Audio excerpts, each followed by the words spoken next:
article, how to download it, sort of some of the search parameters I like to use, and then we're going to annotate the article.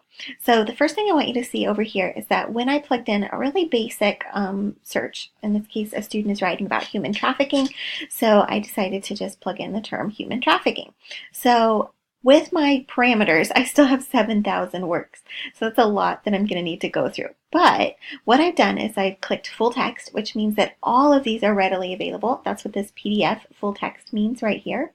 I wanted them to be scholarly peer-reviewed journals, which means that they're going to fit the criteria for a research paper. And I changed the date to 2011 to 2019. So I could narrow that down even more, which would be a good help. There are different discussions we can have about dates, but in general, I'm going to start with a really forward-facing date. I'm going to want something that's really close to our particular time because a lot of these topics that we're looking at are talking about what's happening today.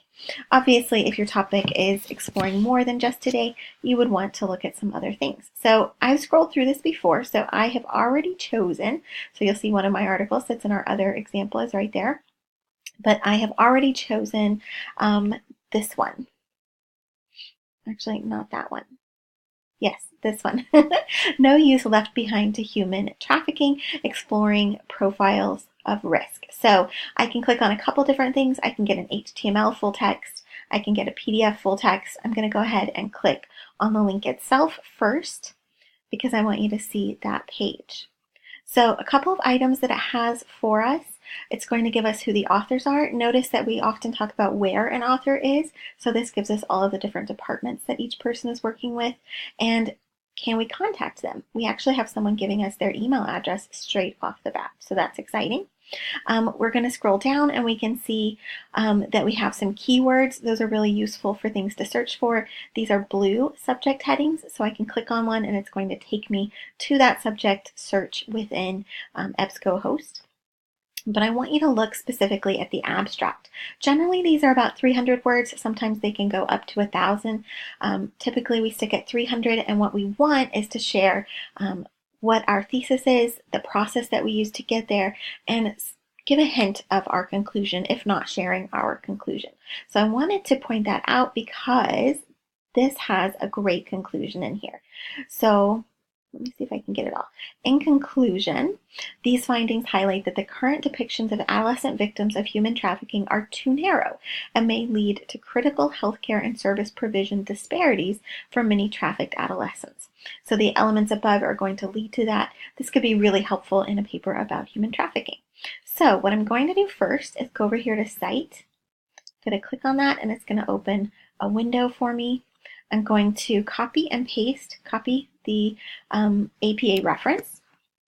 Notice that it has things like American Journal of Orthopsychiatry in italics. That's not necessarily going to come through when I paste it somewhere else. So watch for those details, watch for capitalization so that you can fix it. So actually I need this screen to the side and I'm going to download the PDF full text. Should open a second screen just like this did, and right at first you're going to say, well, how do I download that? So notice that that little image that was down near the bottom is gone, but if I move my mouse, it's going to pop up again. I can zoom in and out, I can take pictures, but I'm going to click here, which means that it's taking it down to my computer. That's going to open it on to my computer. So I'm going to pause and we're going to open in the article itself. For me, I'm a Mac user, so it's going to open in a program called Preview. So you need to look at your computer and see what happens. The reason I copied the citation is because usually this is missing. This is super awesome because they already have it for us. But if they don't, which is much more frequent, I put in a text box and I go in and I paste it so that I have it in any article. It gives me at least the details, even though it didn't preserve the italics that I needed for this. At least I have all of the elements that I'm going to need. So super awesome. I don't actually need that this time. That's incredibly rare. So I'm going to start scrolling through here and looking at the different elements. So what I'm going to do is pause it and then I'm going to come back and show you some highlights and some notes. So I want to start by looking at the abstract because that typically contains a lot of the features that you need when you're doing research. I typically read these first. I underline the elements that pertain to my particular study or my particular approach, and then I go from there. So in this case, I'm underlining what is essentially the thesis. The aim and purpose of this work is the objective of this study. That's a clear indicator of what's going to happen. They point out what the three main points are: first, second, and finally. I'm not underlining all of them, I'm just giving those indicators, and then that way, depending on what you're doing for your particular paper, you may want to focus on the second or the first. It just depends on what you're working on, but I'm giving myself indicators for when I return to this article. And finally, we have our conclusion. And that's going to lead us to understanding sort of what the purpose of this particular piece is and where it ended up. So 3 key elements all here within the abstract. A lot of times we need to read the introduction for this. We need to look over the entire work to get our main points. And then of course we need to look at the conclusion for that. So it's exciting that this one sort of had all of it right here ready to go. So then I wanted to point out a couple of key factors. So one, they start off with a statistic. So these can be really helpful for capturing your reader interest, and it can indicate the importance of the topic. So in this case, they're talking about 8 million children and adolescents. That's going to get your reader to sit up and take notice. They're going to be like, oh, 8 million, that's a lot. What do I do? How do I participate? And then over here, they gave the definition. So a lot of times you're giving the definition of sort of what you're approaching. You're looking at key terms. And a lot of times I feel like students are giving a lot of time to definitions. But you really should be thinking about your audience as an aware audience. And that's what they're doing here. So they give us a definition that they're going to use to support their points. But they just gave it in a paragraph. I also wanted to point out that unlike many works we read, this is actually using APA citation, which is super awesome because you can look at it in text and sort of see what people are doing. But the main key I wanted you to look at right here is that definition is one sentence, 2 lines, so it's really small. Then I start to look for key elements. So I both underline and sometimes I make notes, as I did up here. I may put symbols just to indicate for my future self when I'm reading it again in a few days or even a few hours and I've completely forgotten. I give myself those indicators to walk through. And so for instance, I thought this was interesting, so I underlined it. That way I know, hey, you thought that was cool, go explore why. Then it has a lot of headings, which if you think about it, this is quite a few pages. It's 13 pages. So headings are really useful in that sense. If you're writing a 5-page paper, those are really unnecessary.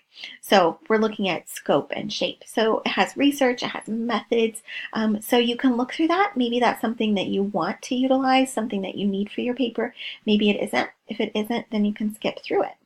So I decided to stop at results because I thought that was an interesting place, and it walks through things like gender, race, the age, and whether or not that person needs things like special education to show sort of where they are in school. So I started to look at those particular elements, but it didn't really get exciting for me until I got to the discussion part, and that's where I started to underline things that really intrigued me that maybe would be useful. So for instance, they said here, addressing the study's first research objective, differences were found in the prevalence of child maltreatment and certain health risk behaviors when comparing adolescents. So super interesting. Then I went on down to the bottom. So you can see I'm not looking at everything in detail, sort of skimming for items that are useful to me. You can imagine how that changes. If I'm writing a paper about human trafficking in relation to 12-year-olds, that's what I'm going to look at in this particular research article. But later I could write one about children overall or children in special needs classrooms, in which case I'm going to look for different elements. So here I thought in the conclusion it was interesting. I've spoken to a couple of you about counter arguments and the idea that sometimes we present what we don't have. So that's what they've done here in the conclusion. They've said we haven't been able to access or measure certain elements. For instance, they've looked at what's happening in Florida. And so they said, you know, we have a lot of data now for the state of Florida, but is that data going to hold true for Ohio? Is it going to hold true for Washington State? So that's a possible flaw, but it's also them saying, hey, look for more elements, ask more questions. This is something that's missing from our work that we hope maybe you will go explore, that we are living in this particular area, so we are accessing this type of data, but maybe you live somewhere else and you could piggyback off of this and go look elsewhere. in your own location. And then I wanted you to see again that all of their references are in APA, which is super exciting. And they have a lot. So a lot of times when they said statistics show, they didn't give you one study, they give you like 5. So they let you know that that wasn't a small sample. You can also glance through at the dates. You see things like 1997, 2012, 2008, 2006, 2011. So you're seeing a really good span of dates. So I hope that helps you kind of consider what you're looking for when you're going through these, and that you will gain some good insights from that. Also, look at things like the page number. So they started on page 1, super handy, and then they're going to go through with that